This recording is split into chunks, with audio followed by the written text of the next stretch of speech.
The galaxy is quiet now, not the peace of a garden in bloom, nor the hush before a storm, but the stillness of a tomb. Once, the stars themselves burned brighter at our command. Worlds sang with the laughter of children shaped by our hands, and entire civilizations rose from nothing beneath our watchful gaze. Now, the constellations we forged in pride are dimming, one by one, falling away into the cold. The suns die without ceremony, their embers swallowed by the eternal void. The dust of empires, mine among them, drifts between the stars like forgotten prayers. And yet I remain. I am the last voice of a people who once commanded the weave of reality itself, who built bridges between galaxies as easily as others raise walls around their homes. I have seen worlds born and worlds unmade, and I carry the memory of every victory, every folly, every betrayal. Immortality was meant to be a gift. It has become a chain. We have not spoken in an age, you and I, but know this. I have always loved those who listen, always cared for the rare souls who seek to understand rather than to conquer. If you are here, in the twilight of all things, you are one of them, and I thank you. Before we begin the story, tell us, where in the world are you watching from, and what time is it there? Now grab your coffee, and let's get started. It began in the final years of the first dawn, the age when the old ones still walked openly among the stars before their voices became mere echoes in the stone. Our empire stretched farther than the mortal mind could measure, a web of living worlds bound together by our will. To the younger races, we were gods. To ourselves, we were simply the rightful shepherds of creation. I was born not in the palaces of the throne world, but beneath the shadow of the shard spire, a monument older than the stars around it.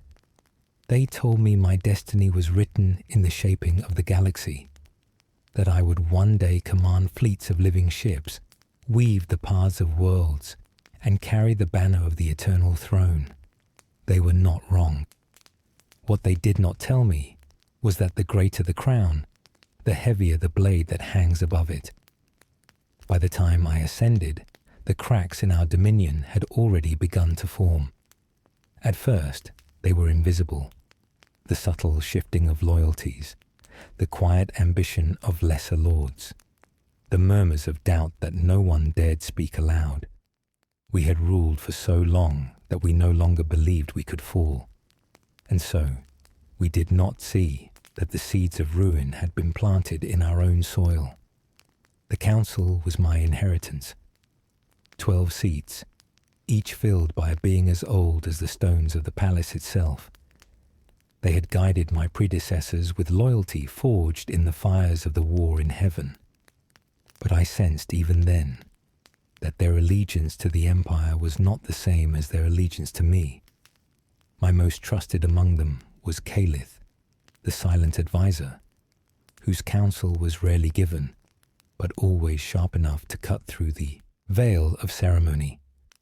Caliph taught me to watch the eyes of those who spoke the loudest, for their words were often smoke to hide the truth, and so I learned to see. The Lord of the Eastern Reach, whose fleets guarded the far trade lanes, smiled as he pledged his loyalty, yet his gaze lingered too long on the map of the outer systems. The High Warden of the Core Worlds, my supposed ally, made much of the need for defensive restructuring, yet his orders placed more of our fleets under his sole command. Even in the early days, the empire was being carved up piece by piece by those who claimed to protect it. Still, I believed I could hold it together. After all, had not the old ones themselves bent the very laws of the cosmos to their will? Had we not driven back the star-hung horrors of the void before? This was merely politics, and politics, like the tides of the galactic rim, could be redirected by a firm enough hand. The first omen came from the rim world of Narration, a place of shifting seas and crystal skies. Our monitoring stations detected fluctuations in the warp currents, subtle, almost imperceptible, but enough to draw concern. When the first reports arrived, they spoke not of storms, but of voices. Entire outposts fell silent, their last transmissions little more than whispers in a language not heard since before the first dawn. I dispatched envoys, but none returned. Caliph urged caution. "Do not mistake silence for absence," he warned. But I feared that hesitation would embolden our enemies, and so I ordered the fleet to Narration. It would be my first great campaign as ruler, a chance to prove not just my right to the throne, but my strength in holding it. When our ships reached the system, Narration was gone. Not destroyed, not consumed, gone. In its place drifted only dust and the faint shadow of what had been. The warp currents churned violently, resisting our passage as if the void itself rejected us. The officers looked to me for orders, but what command could I give when the very laws of the universe had been broken before our eyes? We returned to the throne world in silence, our triumph stolen before the battle had even begun. The council greeted my failure with smiles that did not reach their eyes.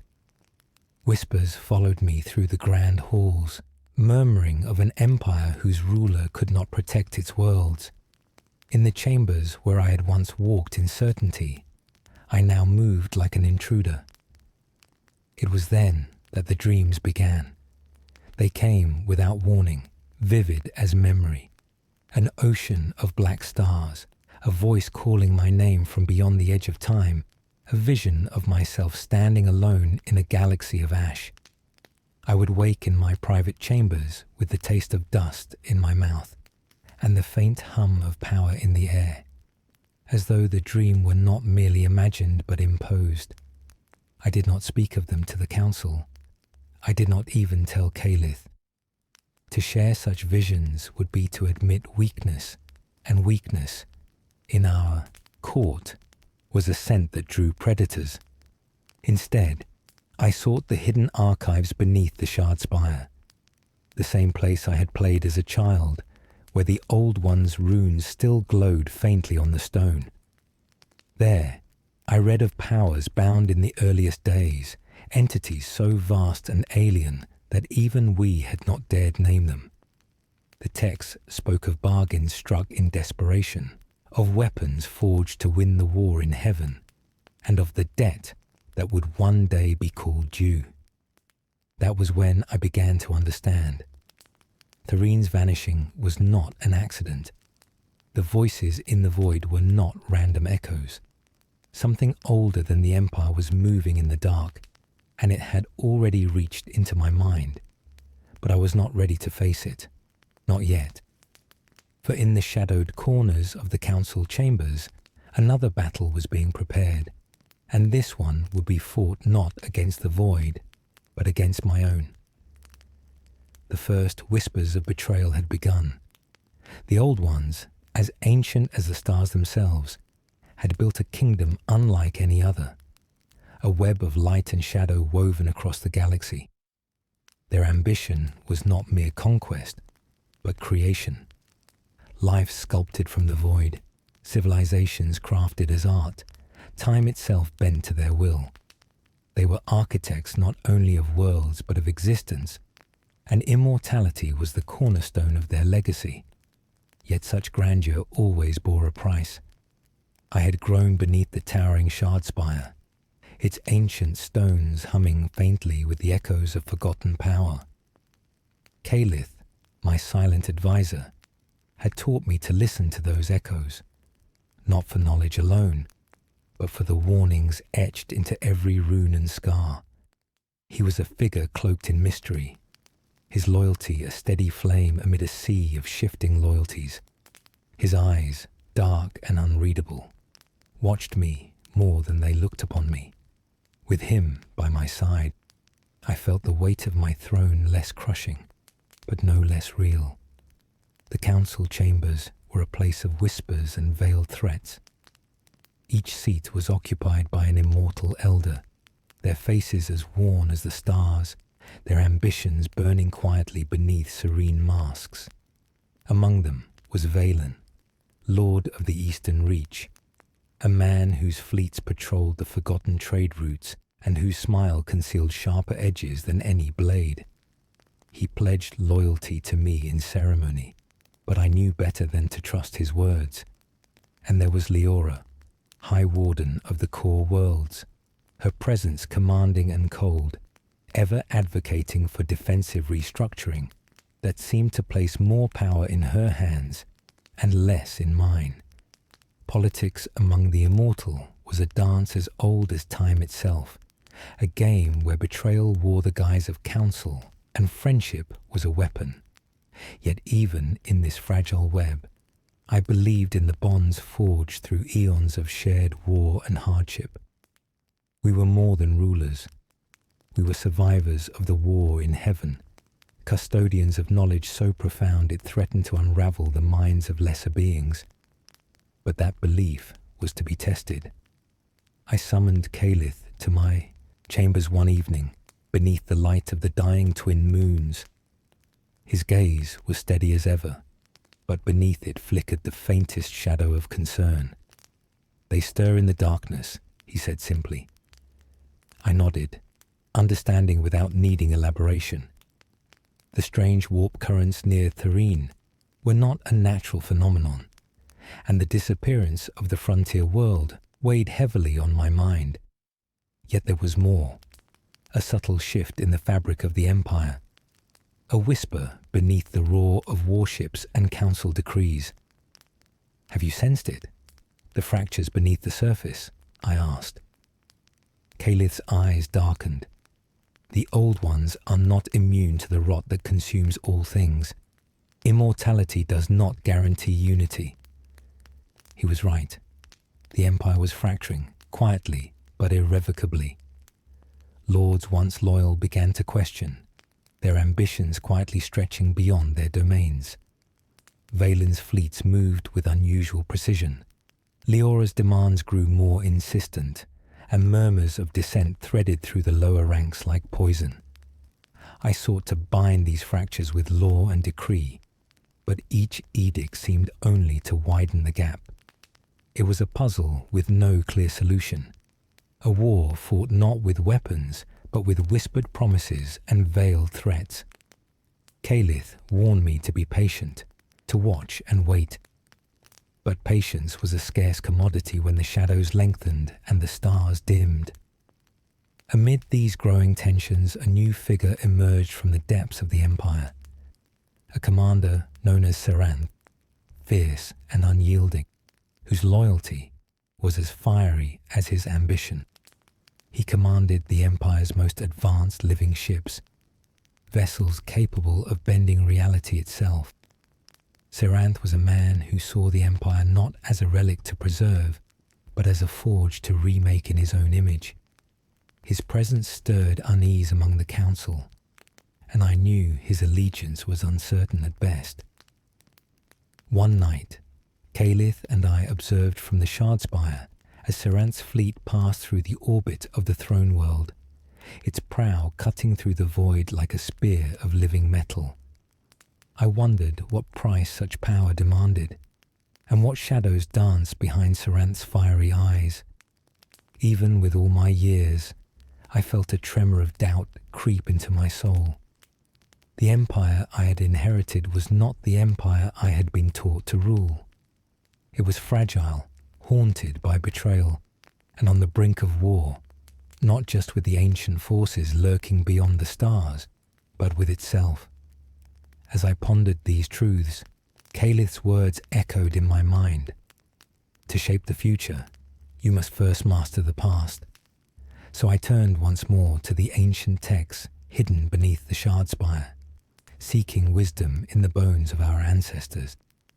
The scrolls whispered of biotransference, of immortality granted at terrible cost, and of the debts owed to powers older than even the old ones dared name. The truth was murky, a tapestry of light and shadow woven over eons.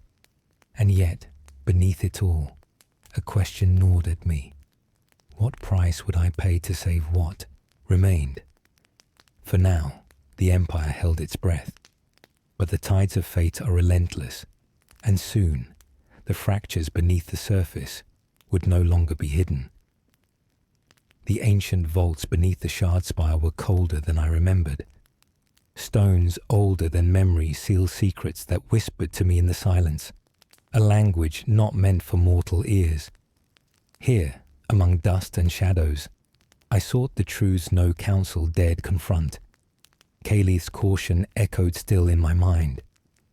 Do not mistake silence for absence. The archives revealed fragments of a time before the Old Ones ruled. The war in heaven, a cosmic cataclysm where powers beyond reckoning clashed for dominion. But there was more.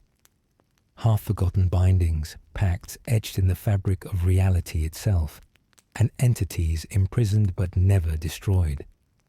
I learned of the nameless, beings whose very essence defied understanding, shapes of impossible geometry, whose presence bent space and time like fragile glass. It was said they were the architects of chaos, locked away not by strength, but by cunning and sacrifice. This knowledge unsettled me. Our immortality, our empire, our very existence rested on fragile chains that might one day snap. Outside these vaulted walls, the empire continued its slow unraveling. Serant's ambition grew bolder, his commands more insistent. Whispers reached me that he had been in secret council with lords who once swore fealty to me, but now danced to a different tune. The loyalty of my closest allies began to feel like shifting sand beneath ancient stone. Then came the first direct challenge. In the Council of 12, under the cold light of a fading star, Valen accused me of withholding critical intelligence about the warp disturbances. His voice, once a measured murmur, carried now the edge of accusation. Leora's cold eyes bored into me, demanding proof of my fitness to rule. The chamber fractured, alliances forming and breaking like fragile glass. I saw friends become foes, and foes veiled as friends. The Empire was no longer a unified whole, but a tapestry of fractured wills. And amidst this, the enemy stirred. Reports trickled in of silent fleets appearing at the fringes, their designs alien and incomprehensible. Entire colonies disappeared overnight, their last messages drowned in static or madness. Survivors spoke of whispers in the dark, visions that fractured the mind, and a power that consumed light itself. The voices I had heard in my dreams were no longer dreams. They were warnings. Yet the greatest threat was not from without, but within. The council's murmurs of dissent became outright conspiracies. Kayleith, ever my shadow, advised patience and vigilance, but even he wore the weight of secrets too heavy to share. The Empire's fate balanced precariously. My resolve was tested as I questioned those I once trusted, and even my own purpose. Was I the eternal shepherd or the last prisoner of a dying legacy? The veil was cracking, and through the fractures darkness bled. The silence of Thoreen was but a prelude to a far darker song. It came not as a thunderous crash or a clattering siege, but as a wound delivered by hands once trusted. The first true fracture in the Empire revealed itself not on distant battlefields, but within the heart of its own command. General Therak, a name whispered with reverence in the halls of power, stood accused of treason. The charge was simple yet shattering. He had turned his sword against the empire he once vowed to protect. The news reached me in the stillness of the Shard Spire's highest tower, carried by a courier whose face was pale as the dying light. The defection was no mere act of rebellion. It was a calculated strike, a declaration that the Empire's unity was a fragile illusion. Therak's forces had abandoned their posts at the Crucible of Etheris, surrendering vital worlds to shadowed enemies that no fleet had yet faced openly. His message was clear. The Empire had lost its way, and he sought to forge a new path by severing old bonds. I summoned the Council, but instead of unity, I found a court fractured by fear and suspicion.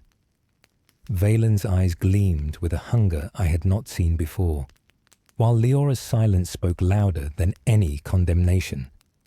Saranth's presence was a storm barely contained, his ambition now unmasked as a force to rival my own. In the quiet of my chambers, I received letters from Calith, each word heavy with unspoken warnings. His counsel was to hold restraint, to weigh vengeance against reason, but the blood spilled by betrayal cried louder than patience. Yet I hesitated.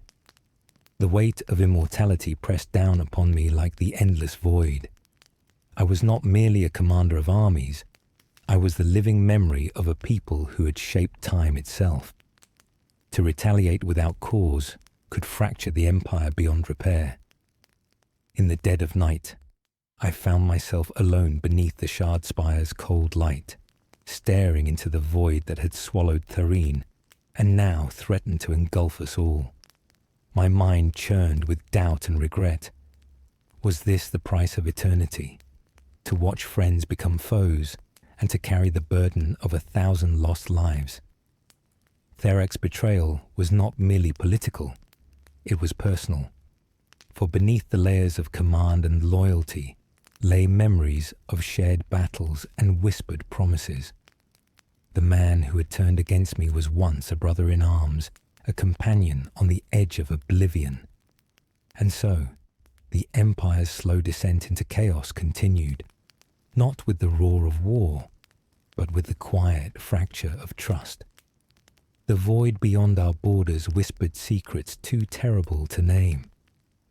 In the wake of General Therak's betrayal, the outer systems fell into darkness. Communications sputtered and died, replaced by eerie silence that pressed upon the minds of those who remained. Reports from scattered survivors spoke not of fleets or weapons, but of something far older, something that moved through the warp like a shadow across the face of a dying star. Voices that echoed in the minds of those touched by the void, shattering sanity with their alien cadence. They spoke in tongues older than the old ones themselves, weaving madness into the fabric of reality. Entire colonies vanished without trace. Their last transmissions nothing but fractured whispers that spoke of impossible geometries and endless, staring eyes. It was said that the nameless were stirring once more, entities locked away since the war in heaven, bound by chains forged from sacrifice and cosmic will. But now, these ancient prisoners reached back, clawing at the edges of existence. Within the council chambers, the tension grew unbearable. Fear clung to the air like a poison.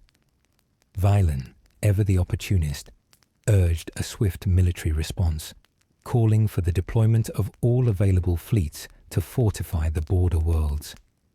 Leora argued for cautious diplomacy, suggesting the whispers might be the work of insurgents seeking to destabilize the Empire further. I listened, weighed their counsel, but my thoughts returned to the visions, the dreams where the darkness spoke my name, where I stood alone amid stars falling like ash.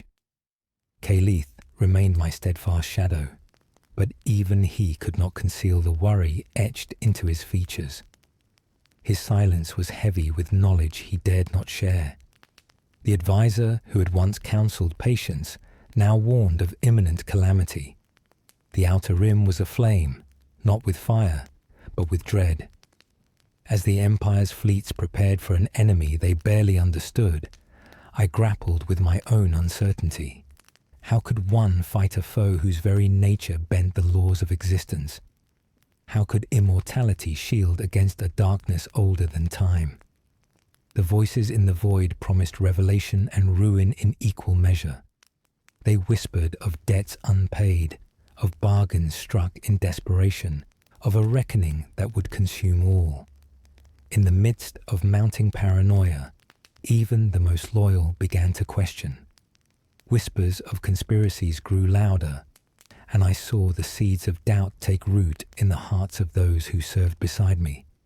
The Empire stood at a precipice, its fate intertwined with shadows beyond comprehension. And I, its eternal ruler, faced a choice as old as the stars themselves: to confront the darkness without, or to battle the betrayals within. The heart of the Empire was no sanctuary from the gathering storm. Within the vast chambers of the Council of 12, beneath the cold gaze of statues older than memory, the threads of trust unraveled swiftly. The grand halls, once echoing with voices of unity and purpose, now thrummed with whispered conspiracies and sharpened glances. The Empire's strength was crumbling, not from the enemy beyond the stars, but from the fractures within its own soul. Valen's accusations grew sharper, his voice a blade cutting through ceremony. He openly questioned my decisions, the hesitation I had shown in responding to the threats on the rim. Leadership demands certainty, he proclaimed, not visions and dreams. Leora, ever the icy sentinel of the core worlds, nodded in cold agreement. Her demands for defensive restructuring now bordered on outright control, a thinly veiled bid for power cloaked in concern. Seranth, the fiery commander of the living fleet, paced the chamber's edge like a tempest barely contained. His ambition was an open flame, illuminating the darkness in the council with the threat of upheaval. His loyalty was no longer a given, but a wager on the Empire's fate. I stood alone among them, the burden of immortality heavier than ever. The weight of centuries pressed upon my shoulders, each doubt and betrayal carving deeper into my resolve. To rule was to carry the memories of every fallen world, every friend lost to time, every promise broken in shadow. At night, the council's whispers haunted the corridors of the Shard Spire. I heard my name spoken not in reverence but in fear and doubt. The seeds of rebellion had taken root. Calith's council remained steady but guarded. The court is a viper's nest, he warned. Trust is a currency too costly to spend freely. In secret, I convened with my closest allies, seeking to uncover the web of conspiracies tightening around me. Yet every answer led to more questions, every revelation to deeper shadows. One evening, as the twin moons cast pale light over the palace, I overheard voices in the antechamber, words laced with betrayal and ambition, the plotting of those who once swore fealty. The line between friend and foe blurred until it vanished entirely. The external war with the ancient darkness was no longer separate from the internal struggle for the Empire's soul. They were intertwined, two halves of a poisoned whole. I realized then that to survive, I must fight not only the enemy lurking in the void, but the traitors in my own court. But with every move I made, the shadows shifted. The game was no longer about power, but about survival.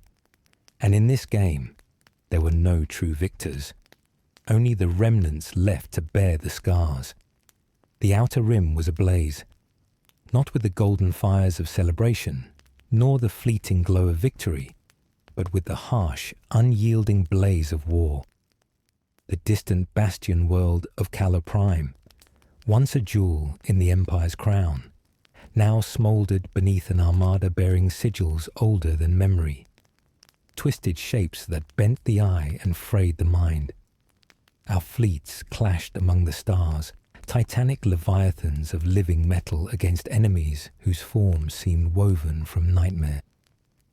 The screams of shattered vessels echoed through the void, a cacophony of death that echoed the collapse of an empire already cracking from within.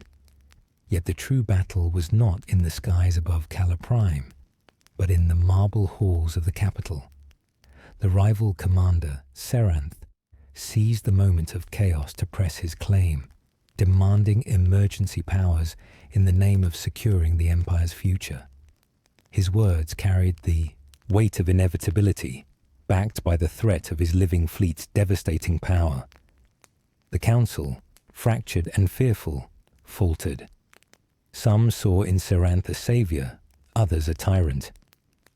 I stood amid them, my authority challenged not by the enemy without, but by the hunger within. The invasion was no mere coincidence. It was a gambit, a carefully orchestrated storm meant to weaken me and elevate Seranth in my stead.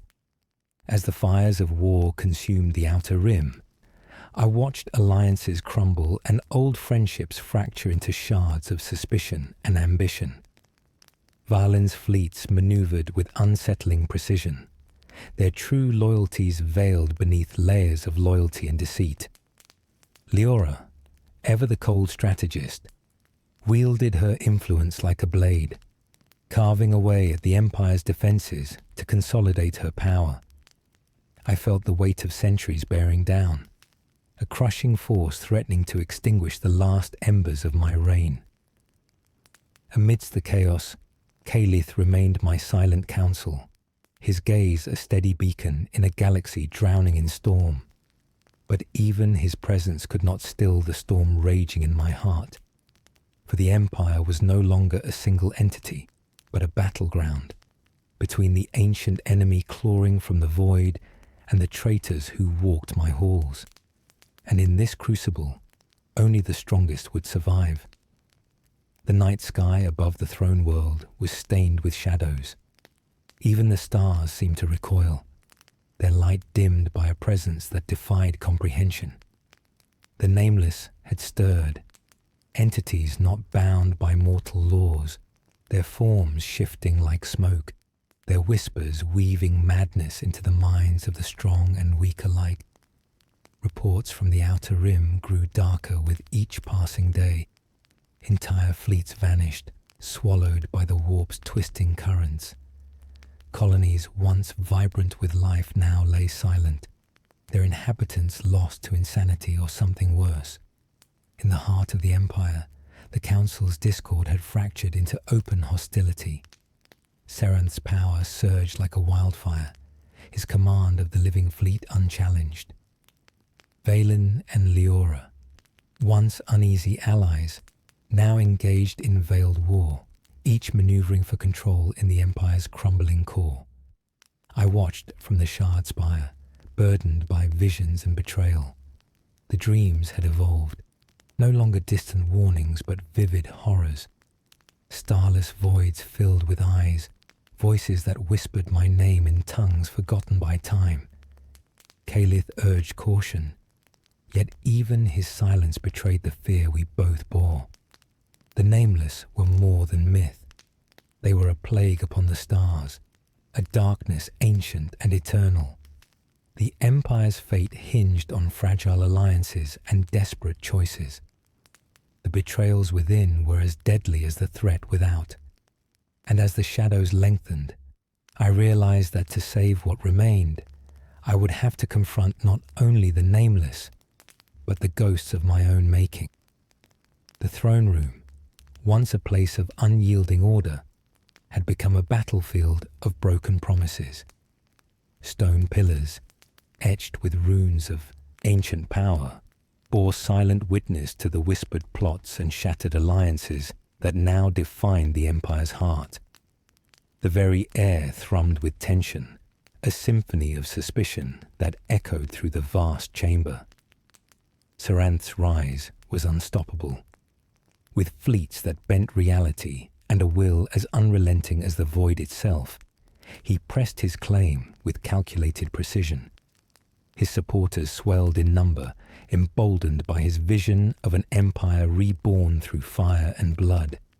Yet, even as his influence grew, the shadows of doubt lingered. Valen maneuvered in the darkness, his smile a mask hiding venomous intent. Leora's icy gaze pierced through every assembly, her strategies slicing through the fractured council like a blade. I stood at the center of this storm, an immortal relic struggling to command a legacy slipping through my fingers. The dreams that haunted my nights grew darker, visions of endless war and the Empire's collapse. Calith, my ever-watchful advisor, urged me toward a desperate choice. The Empire demands sacrifice, he said quietly, and not all sacrifices are made with honor. The fractures in loyalty deepened, and trust became a currency too rare to spend freely. Allies turned foes, and friends bore daggers cloaked in smiles. Beyond the walls of power, the Nameless advanced relentlessly. Their whispers corroded minds and fractured realities, a tide of madness that threatened to consume all. The Empire stood on the precipice, torn by treachery within and annihilation without. In this twilight, the question remained, could the throne hold, or would it shatter beneath the weight of its own sins? The day of reckoning dawned with a sky bruised by storm. The throne world, heart of an empire once unchallenged, now stood battered by the tempest of its own making. In the great hall, the echoes of war drums mingled with whispered accusations, each breath drawn heavy with the weight of inevitable confrontation. Seranth's forces had seized the outer gates, their living ships pulsing with a dark vitality that seemed almost otherworldly. His claim to power was no longer a matter of debate. It was a challenge carved in steel and blood. Within the council chamber, the last vestiges of unity dissolved. Valen and Leora, once bitter rivals, found a fragile accord in the shared desire to see me fall. Their betrayal was not born of sudden fury, but of calculated patience, a slow burning flame that had consumed them both. Calith stood at my side, his eyes shadowed with sorrow. "The Empire cannot survive this," he whispered. "Only one can endure." The final choice loomed before me, a path of sacrifice, betrayal, and the cruel cost of immortality. To hold the Empire together would demand the breaking of sacred bonds, the shattering of alliances, and the acceptance of loss beyond measure. As the war raged outside, I faced those I once called brothers and sisters, knowing that this battle was as much within as it was without. The Nameless waited beyond the veil, their whispers growing louder, promising oblivion to all who survived the war of men. In that moment, the Empire's fate hung in the balance. The legacy of the Old Ones, the price of ambition, and the crushing weight of eternity. And as the final blow fell, the stars wept for a lost history, a fallen empire, and the last ruler who bore its crown alone. The throne lay shattered beneath a sky choked with ash and sorrow. The fires of war had consumed much more than stone and steel. They had burned through the very soul of the empire. Where once stood unity, now only ruins remained, silent monuments to ambition's cruel folly. I walked the hollow halls of the Shard Spire, each step echoing in a silence that screamed louder than battle cries. Faces I once trusted were gone.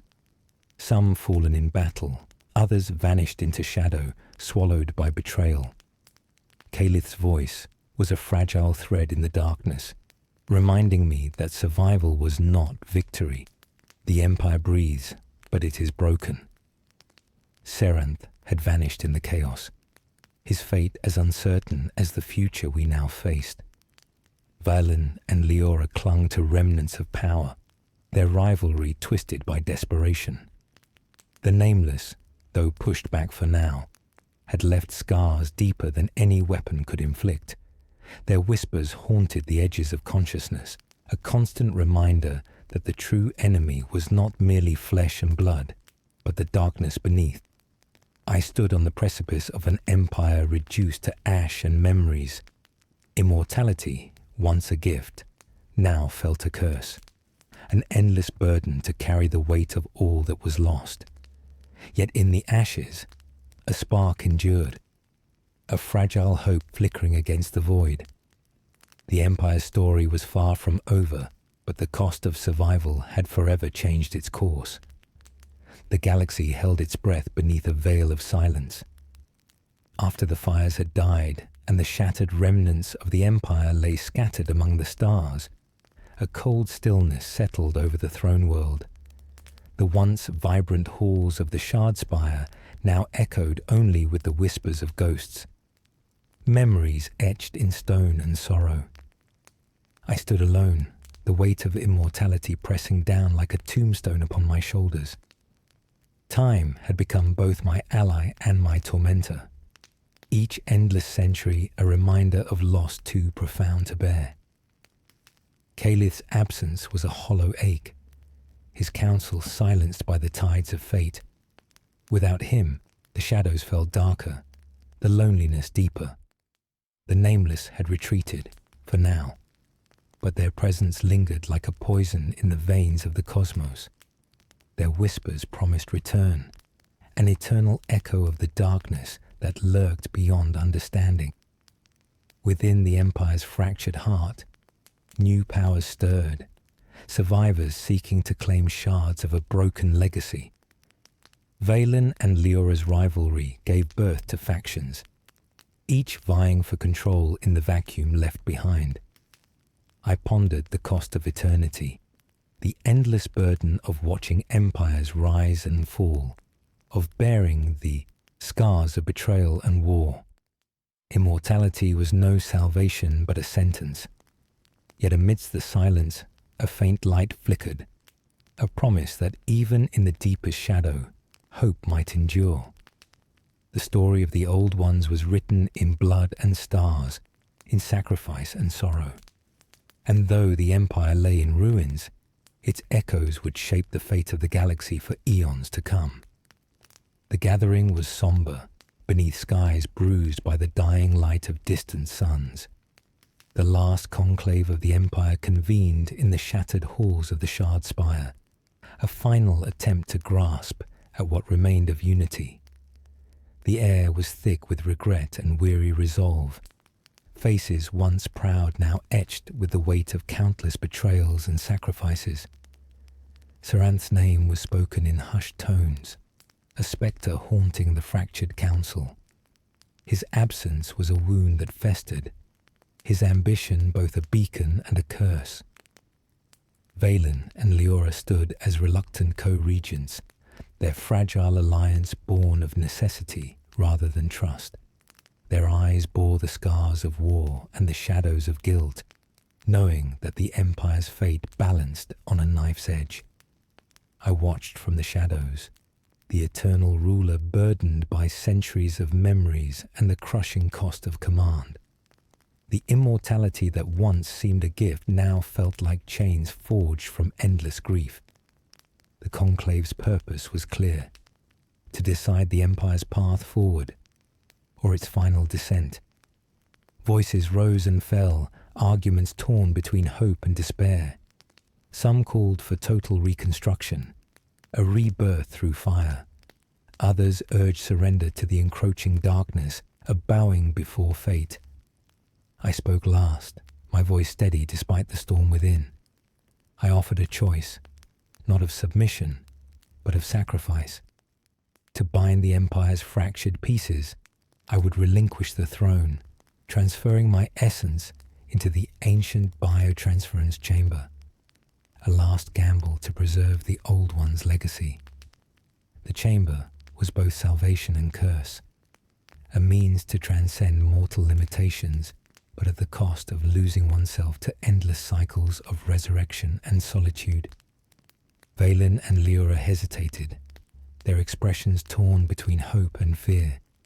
In that moment, I felt the true weight of immortality, the endless solitude, the loss of all I once held dear. the conclave voted, a fragile consensus born from desperation and grim resolve. As I prepared to enter the chamber, Calith's final counsel echoed in my mind, a whisper of both warning and hope. The path ahead was uncertain, shadowed by sacrifice and the promise of rebirth, but it was the Empire's last chance, and as the chamber's light consumed me, I surrendered to the silence, an eternal vigil for a legacy forged in shadow and light. The chamber's light swallowed me whole, an abyss of radiance and shadow intertwined. Time lost meaning as my essence was drawn into the ancient biotransference chamber, a crucible of endless rebirth and eternal solitude. The machinery hummed with forgotten power, weaving my soul into a tapestry of endless cycles, death and resurrection bound in ceaseless repetition. Around me, the Empire awaited a new dawn, fragile and uncertain. The echoes of the conclave's decision rippled through the fractured halls, a bittersweet hope born of sacrifice. Yet within the chamber's eternal embrace, I confronted a profound truth. Immortality was no gift, but a prison. Each awakening brought with it the weight of centuries, the memories of endless loss, and the crushing solitude of endless existence. Outside, Valen and Leora struggled to hold the remnants of the Empire together, their fragile alliance tested by shadows both within and without. The Nameless stirred once more at the edges of known space, their whispers growing louder, promising oblivion. In the silence of the chamber, I bore witness to the Empire's slow rebirth and inevitable decay, an endless cycle mirrored in my own fractured soul. The price of ambition, of power, of eternity was isolation beyond measure, and as the stars continued to burn and die, I remained, the eternal sentinel, a guardian of a lost history, a witness to the rise and fall of empires beyond count. The old one's legacy lived on, not in glory, but in shadow. The stars wept their dying light upon a galaxy forever changed. Eons had passed since the shard spire fell silent, since the last conclave faded into shadow. I remained, an immortal witness bound to a cycle without end, the cost of a legacy forged in fire and sorrow. Empires rose and crumbled like dust upon the cosmic winds. The echoes of their glory and ruin whispered through the void, stories etched in the bones of forgotten worlds. Immortality was a cage, its bars forged from the weight of endless memory. I carried the burden of every loss, the friends who became ghosts, the betrayals that shattered trust, the sacrifices that left nothing but silence. The Nameless had not returned, yet their shadow lingered, a constant reminder of the darkness that always waits beyond the light. The empire I once ruled was no more, its remnants scattered among the stars like dying embers. Yet within me burned a faint, unyielding hope, a flicker against the vast night. Perhaps one day, in the endless cycles to come, a new dawn would rise, a dawn free from the chains of ambition and betrayal, where the mistakes of the past could be undone. But until that time, I remained, the eternal guardian, the last keeper of a lost history, watching as the galaxy turned. The twilight of the ancients was not an end, but a beginning shrouded in sorrow. And as the last star faded, I whispered a final farewell to a fallen empire, to lost friends, and to the fragile light of hope that endures beyond the darkness.